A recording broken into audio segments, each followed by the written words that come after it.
As-salatu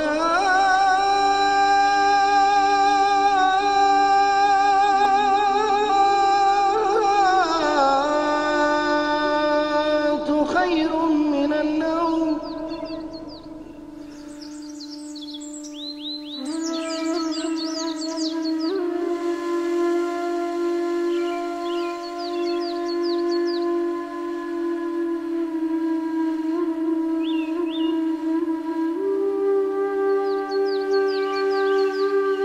Sungguh semua bacaan yang disampaikan di waktu fajar itu dipersaksikan. Siapa yang menyaksikan? Inilah kekhususan waktu subuh dibandingkan dengan waktu lainnya. Kata Nabi, seluruh malaikat siang dan malaikat malam itu semua berkumpul di waktu fajar.